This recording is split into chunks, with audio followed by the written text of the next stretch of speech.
Soul, hello, and Labus. Welcome to yet another new household where our favorite sweet healer is currently living. And the sweet healer that I'm talking about is none other than our girl Beatrice Payne. Beatrice is a sim that, as you know, she's quite a bit older. Like, her younger brother Graham's already gotten married, her older brother Knox got married, her younger sister already got married and moved away from home, Alice. That's why she's in France. But Beatrice has been a sim that I've been trying to find a soulmate for a really, really long time. She only has the one baby try, and she's one of my favorites. So I really wanted her to find someone she would love deeply, and it's been a big, big struggle. She's met literally every single townie and found all of them basic looking with no real compatibility with anyone. There was a run of time where literally I would spend a quarter of each sim day just taking her around to meet sims, and there was no response from her. She almost ended up married to a townie from the Thomas household who was shared with us on the gallery because they got along at least pretty well. But right around then was when Vampire Boy, who you might remember as being Wesley Martin, started just randomly popping up all over the place. Now, if you don't remember Vampire Boy / Wesley Martin, his mom was Alice Martin, and she married Harlan Brewer after Dovile Marite died behind my back. I think it happened in 1316. What a throwback, right? And so I was like, okay, fine, I'll introduce you to Vampire Boy since he apparently wants to just become part of the story. And as soon as they met, they essentially just fell in love. They fell in love at first sight. And while I'm not really prepared to play with vampires exactly, Beatrice, I love her and I don't want to take that away from her. She only has the single baby try, and I think she deserves love. So I'm going to accept that Vampire Boy is her soulmate, as much as I wish it were not so. If you can't remember Wesley Martin, that's okay. It's been about 20 some years since we last saw the guy. And after his mother died, he ended up going to live with his father, who is Caleb Vitor. That was weird. To learn how to be a vampire properly. He's always been somewhat emo, even as a child, and really that hasn't changed. He is a gloomy guy. He curses the fact that he has to drink blood to survive, that he has to watch everyone he loves die. Mostly he's just kept to himself. Like, he doesn't want to engage in society. But he heard Beatrice being attacked and he had to step in. He couldn't help himself, and so they fell in love. It was true love. Honestly, I can't really stop calling him Vampire Boy. I've tried. It's just, Wesley Martin's a fine name. There's nothing wrong with it. It's just that also I prefer calling him Vampire Boy. I just like it better. Oh my goodness. Beatrice, what have you been doing behind our backs? Oh, Beatrice is attracted to both men and women. And she's been flirting with women that she doesn't find very attractive. Interesting. But basically, she finds Wesley Martin incredibly her soulmate. She finds him attractive. He's a Grandmaster vampire. And he's a fully developed sim. He's developed himself on his own, but he's generous like she is. He's gloomy because he's always been a bit of an emo guy. Like, if you remember, that's the whole thing about Vampire Boy, is that he's like real emo. He just bursts out in tears all the time. Bless his heart. And then he's also very socially awkward.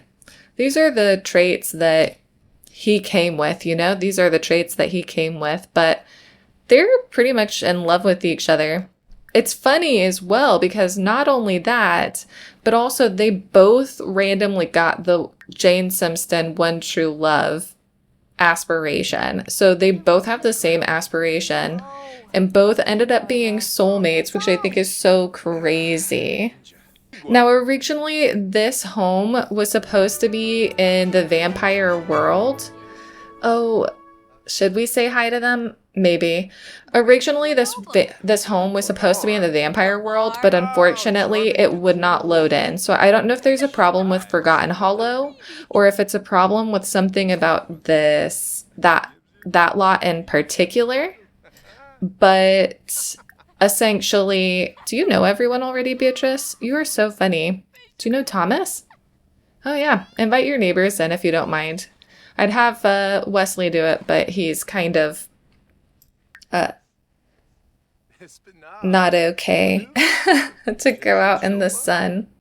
Now, the reason why with Beatrice I despaired so much when she was called to go to war again is purely because last time she got the whole emotional trauma, emotional injury for going.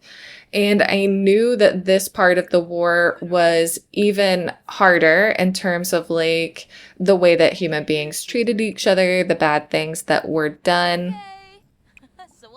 Oh, well, why don't you clean him then? Okay.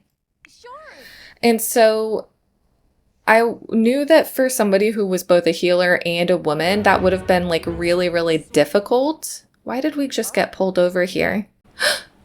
Where's our horsey? Oh my gosh, our horsey is dying. Oh my gosh, no, Winifred.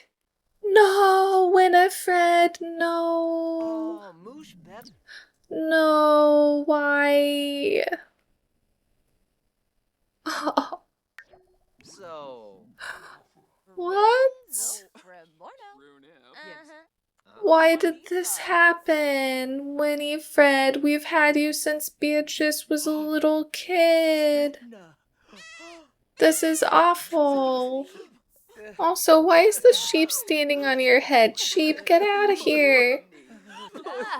If you're wondering why everyone's crying, even though the update is supposed to have fixed that, it is because I haven't updated yet. Oh, I can't believe this. This is outrageous. You try and do one good thing. Ugh. Anyways, so my thinking about Beatrice was that for a healer and a woman, it just would have been really hard to be at a campaign where people were out there doing the kinds of things that happened during that part of the 100 Years' War. It would be really hard not just to be out there and be a part of it, but to then have to heal the people that you'd seen do all of these things, you know. I just feel like it would have been a really, really tough emotionally time, and that she's dealing with this pretty well. Okay, just kidding. And that it would have, not only would it have been really hard to be a part of that, but to also have to heal these people. I feel like it would have just been a big, big challenge. Oh my goodness. What about Dalmatian mini sheep? Oh my gosh. Come over here and, I don't know, hold his hands or something just to feel better. Oh, he wants to hug someone.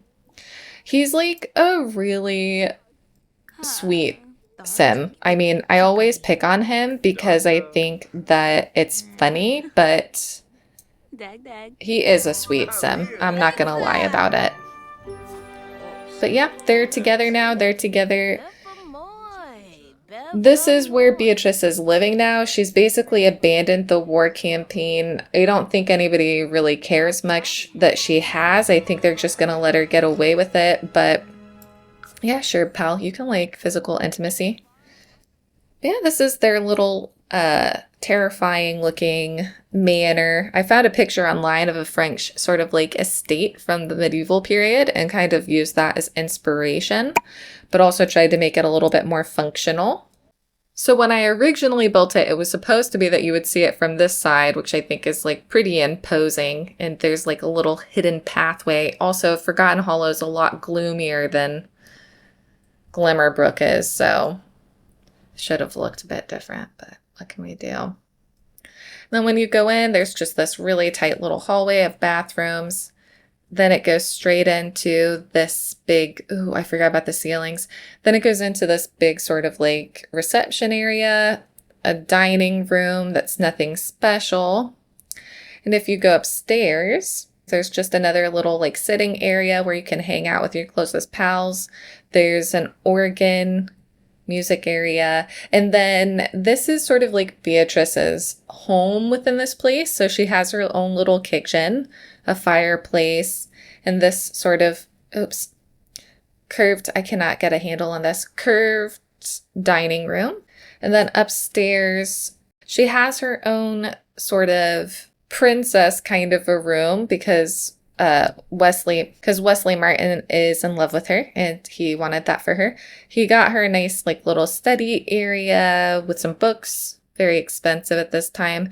And then Wesley actually sleeps upstairs. Actually, it's kind of depressing because his space up here is someplace that only he can get to. It's very solitude-y.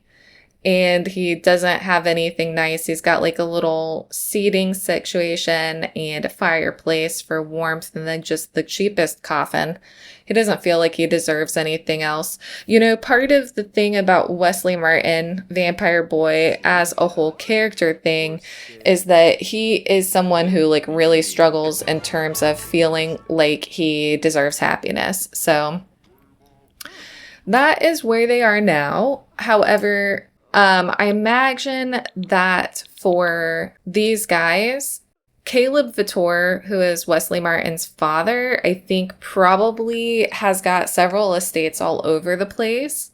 And so they are currently in France at their estate, like Wesley's estate, which is one of his father's pieces of property. But they don't have to stay here. They can move around or go and stay someplace else for a couple of years. I figure that they have multiple estates in case people get suspicious of the fact that, they're not acting like other people so that they can move easily to another location.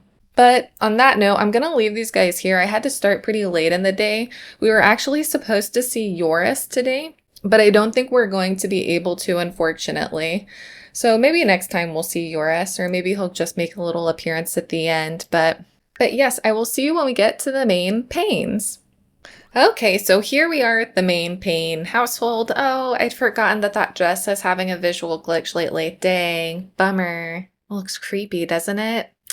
Well, here we are. Luella scheduled a toddler play date for Kenrick and his cousins, the Smith boys who are toddlers, at 7 o'clock.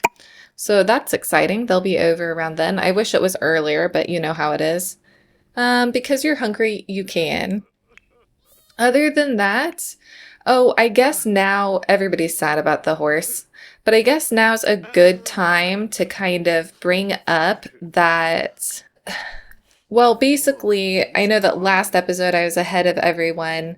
I'm having to do the same thing for this one because I actually have an unexpected trip that I'm going on that's going to be like it's 30 hours of travel. So I'm actually about, well, for me, the next episode, 1346.2, hasn't even come out yet. I'm having to work ahead of you. So we're kind of at a place where I'm way ahead of you currently, and so I'm having to just push ahead so that we can make sure that we have things going on. But hopefully soon we'll all be caught up together. Hopefully this doesn't go on for too long. That would be bad. Knox, go ahead and grab a serving. Did you get anything good? A golden egg! Oh my gosh, I wasn't going to open the shop, but we've got a golden egg, so. Now, the other thing I think we should probably talk about is that the Black Death is approaching swiftly. In fact, more swiftly than probably most of us even realize. And so I have some thoughts about how to manage it. One thing is that I really want to imitate the way that it swept across Europe. It didn't just, sort of hit everywhere equally immediately. It came bit by bit, and I kind of want to imitate that. Yes, toddler play date. Where are the kids? Where are Pip? Where are you? Oh my goodness. They spawned all the way over here. Oh my goodness. Can you please come and pick this kid up? Yikes. Actually, I'm gonna have to cheat her over there. This lot is really nice, but holy guacamole. Pick up the baby. Can you pick up 2 toddlers at a time? Because that would be really helpful if you could. Oh gosh. Okay.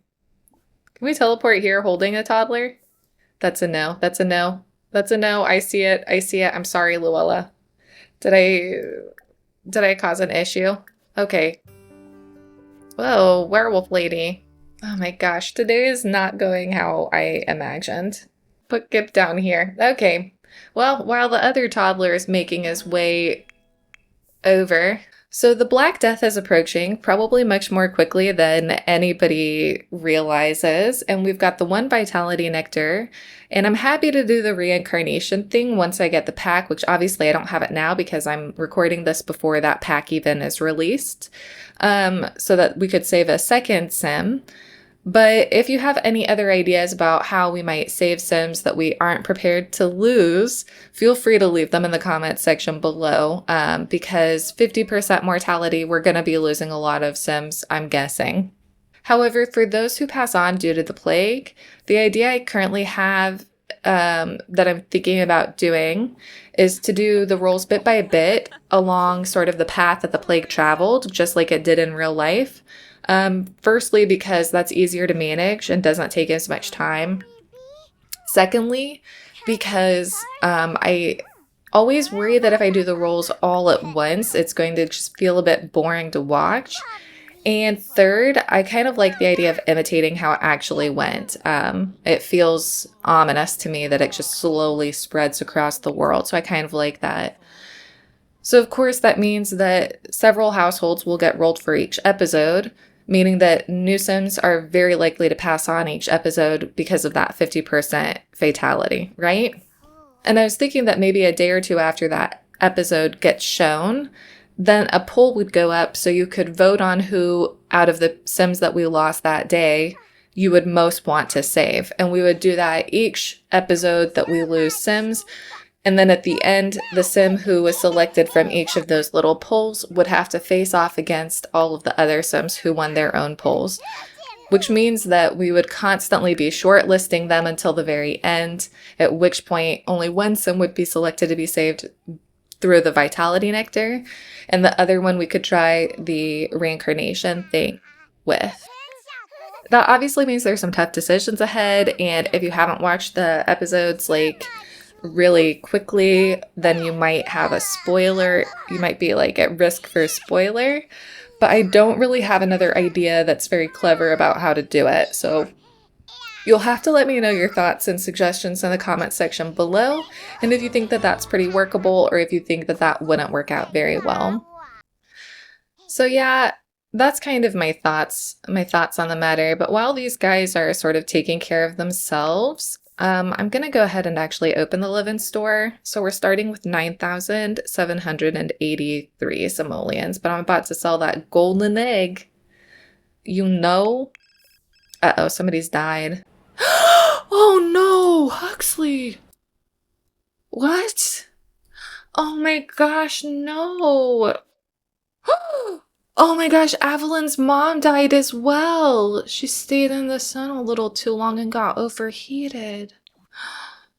Oh, brewers are still going along just fine. What happened to Huxley? Oh, Sindri Evanson died? Oh my gosh. Sindri Evanson died? Wow. If you remember, he's from the OG Evansons. Wow, that's crazy. Can you, whoever's trying to bother baby, just leave him alone, please. Is this food okay? Yeah, go ahead and eat it. Oh my gosh, I can't believe that. We're gonna have to go. I assume it's for old age. No, don't set it for sale. Set not for sale, please. I assume that what happened is that he just died of old eggs, old eggs. Oh my gosh. I assume that he died of old age since he wasn't on the neighborhood stories. That's kind of my assumption, but I could be wrong. Why doesn't everyone go to, wait, is that your bed? I don't think so. I'm all bewildered today, I'm not gonna lie. Can you please pick up the clothing piles and then go to sleep, my friend? I know, Luella. I don't understand why they all insist on behaving this way either. Why don't you go ship that on Plopsy, my dude? Wow, I can't believe Huxley is finally gone. I mean, he was pretty old. He was already a teenager when we first started, so I mean, he really was pretty old. He wasn't exactly a spring chicken, you know, but dang. Oh man. Well, at least we had a successful toddler play date, even if people's dresses are glitching and one poor baby. Pip only just got here. Can you believe it? Oh my goodness. Poor Pip. Oh, hello, Miss Crumplebottom. You and your sister support us all the time. Do you want to support us again? Thank you. Oh my gosh, the Crumple Bottoms, I'm telling you, it's been consistent since the very beginning. They've always supported us, always, 100% of the time.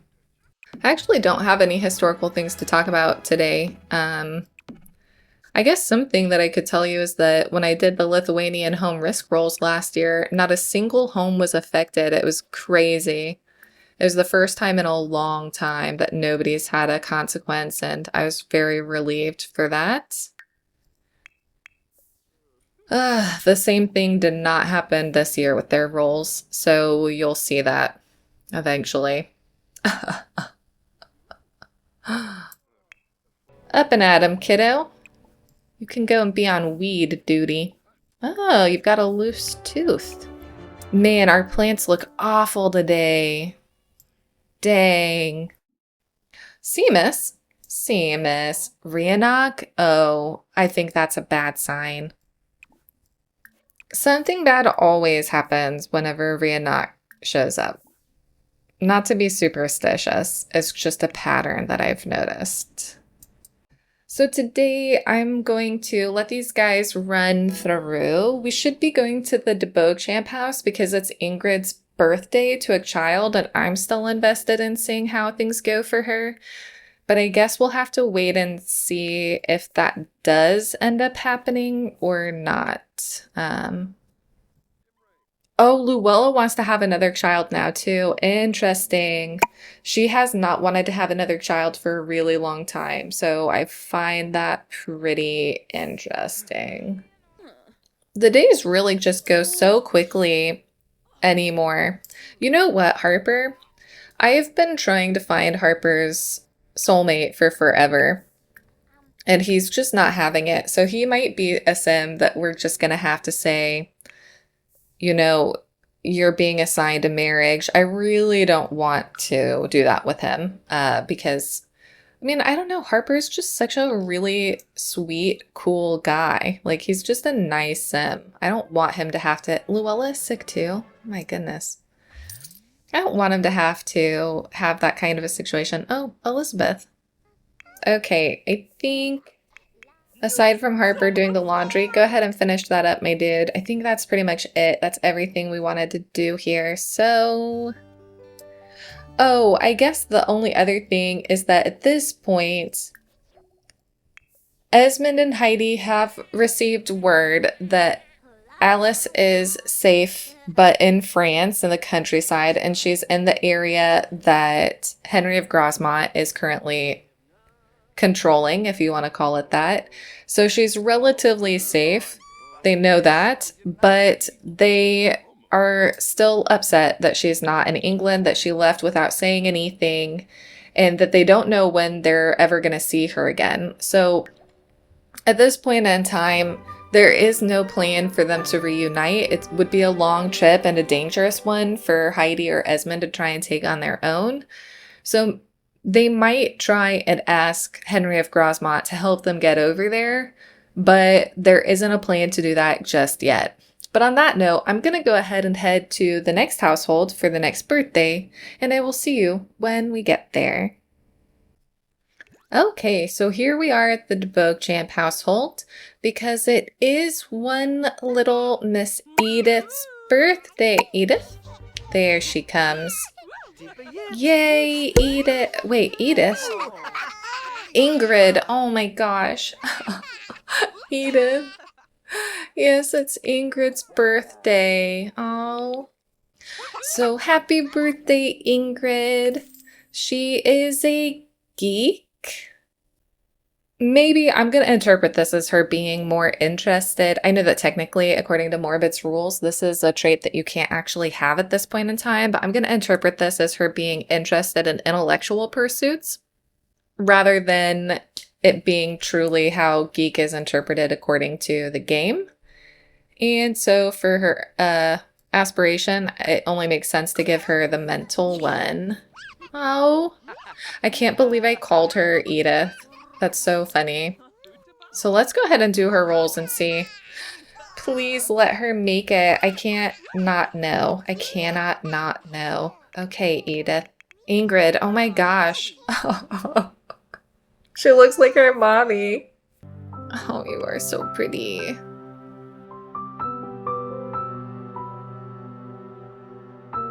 Okay, so for Ingrid to survive her child birthday, she cannot roll the numbers 3, 9, or 19. That's it. So she's fine. She's fine. Okay.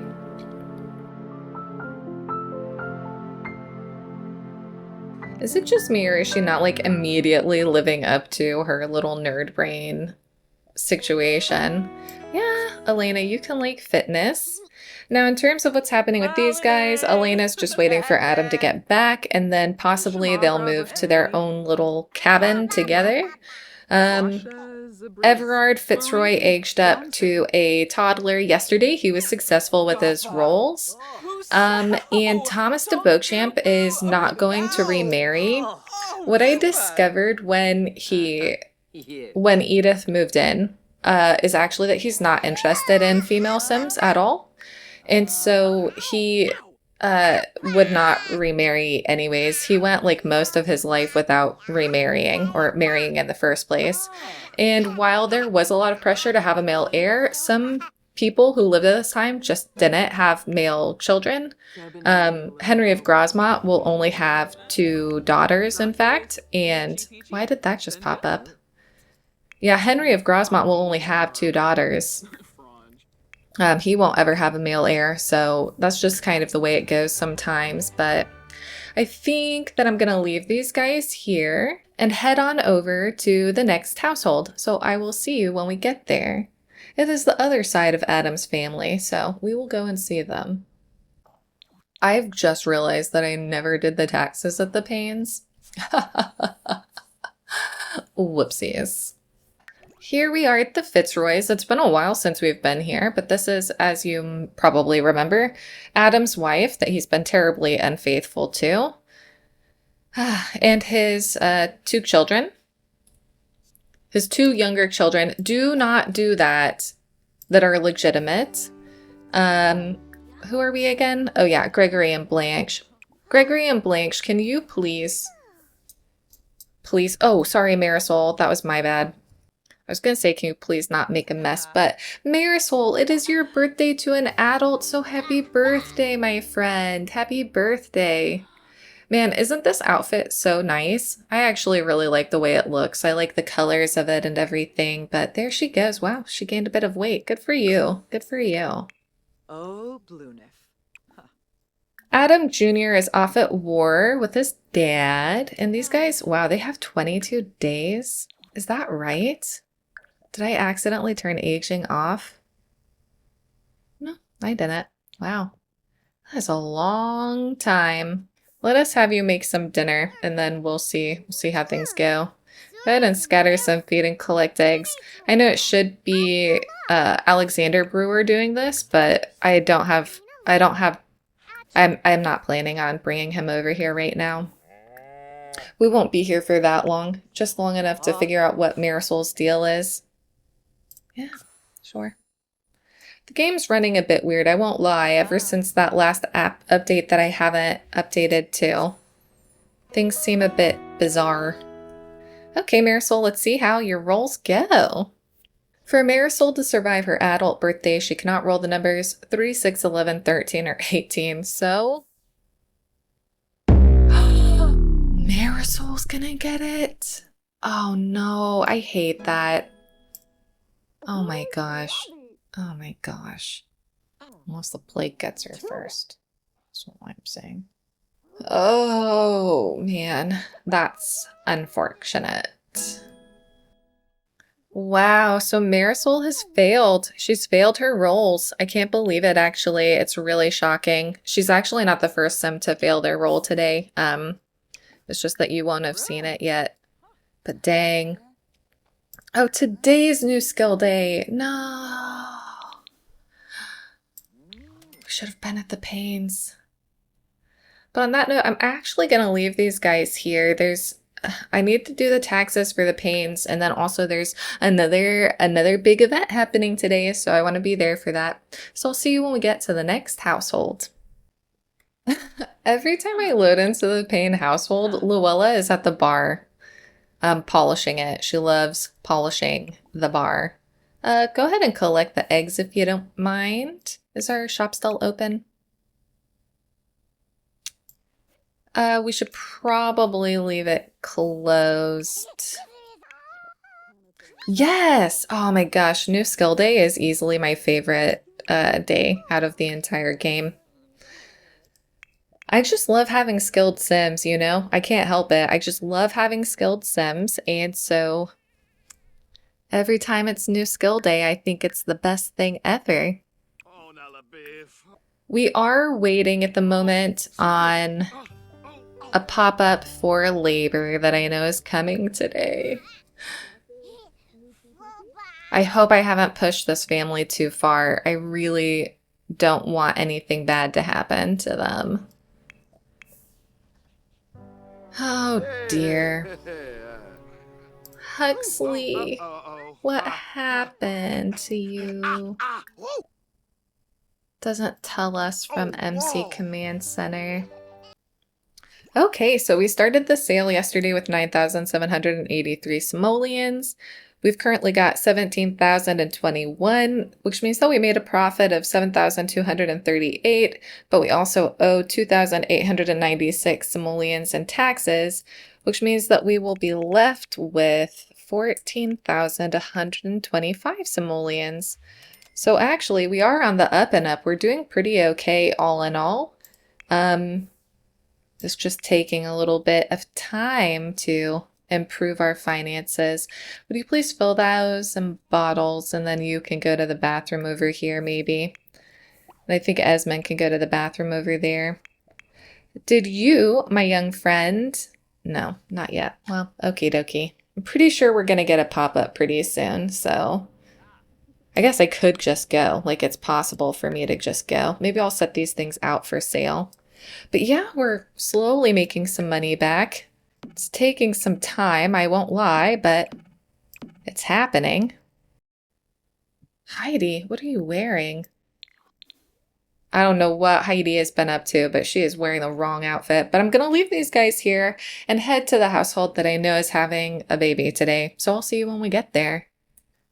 All right, at long last, here we are at the Smith house. We haven't been here for a while, but it is, once again, Kate in labor. Okie dokie, let's go and have this baby. Graham, I do not know what you're doing. Can you please put Hal to bed? Are the boys okay? Yeah, they're just sad about Huxley. I really don't know what happened. Oh, whoops. Go, Kate, go. You look fantastic. Oh my gosh. You are a smoke show, Kate. You can do this. You've had 3 babies already. What's one more, you know? Aw, and the baby must be here. Oh. Oh, it's a boy. Another boy. Oh my goodness. These guys are just not stopping with the boys. Okay, so for another nickname that was a medieval nickname, I found the name Pate, which is short for Patrick. I think that's kind of cute. And then, oh. Oh no. Oh no. It's twins. Oh no. Okay. Let me look for another name. The name that the second boy is gonna have is Albie, short for Albert, which is the cutest name. If they live. Why twins? We'd gone so long without twins. I don't know why we got twins again. I don't know what I did to deserve this. Oh, wow. Albie came out in like a fancy cradle. Oh no, I'm scared. Okay, for Kate to survive, she cannot roll the numbers 1, 11, or 15, and she has to roll twice. The first one doesn't, the first one for Pate and for Albie. Oh, she's fine. Okay. I'm almost at, well, okay, I don't want to jinx it. So for Pate to survive, he cannot roll the numbers 1, 5, 7, 10, 12, 15, 17, or 20. Oh my gosh, he made it. And what about for Albie then? Albie didn't make it? But that was the name that I really liked. You know, the crazy thing about Kate and Graham is that they've only had boys. Like, it's just been boy children. That's it. And I think they've had 5 and they've only lost the 1. That's wild to me. That's really wild. Oh man, so that brings the first half of 1347 to a close pretty much. In the background, oh, there were a lot of birthdays. It was a big one. It was a really big one. But in the background, Portia Woodhams became a child successfully. Baroness Greystroke became a toddler successfully. However, Sheila Greystroke was up for her young adult birthday and she failed her birthday roll. So she has a limited amount of time left. We'll plead for her, obviously, but they might have to get started on making more children swiftly. James Greystroke got married and moved out to start his own family, but we'll probably see him maybe at some point in time in the future. And other than that, you know, everyone's moving on with their lives. They're starting to move forward. The family's getting pretty big. We all know that the plague is coming, but the Sims, sadly, don't know anything about that. Well, I guess sadly or not sadly for them. Thank you so much for watching. I hope you've enjoyed this part. As always, leave your thoughts and suggestions in the comment section below, and I'll see you in the next one. Bye-bye, everyone.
Oh gosh. Okay. Oh. During the plague, you flip a coin where heads means that the sim does not survive.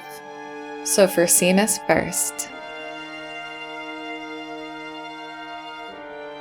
Oh my god, Seamus made it. Okay, for Ibrahim, his oldest son in Egypt. Ibrahim doesn't make it. Oh no. And for Malik. Oh no. Oh no. His sons, both of them. Both of them. Oh my gosh. Okay, for Italy. For Joris. Joris made it. For Elisabetta. She made it. For Julianne. She made it. For Paolo, Elisabetta's son, he made it. And for Eduardo, Joris's son. Oh my gosh, I cannot believe that. Their entire house was spared. Oh my gosh, oh my gosh, oh my gosh. Oh my gosh, I can't believe that. Oh my gosh, okay. Oh my gosh, oh my gosh. I don't know that I do believe that. I'm gonna have to look that back because I don't trust what my eyes just saw. Oh my gosh. Oh my gosh. That means Seamus's entire house was basically destroyed except for him. But Joris, where he's living, all of them were safe. Oh my gosh.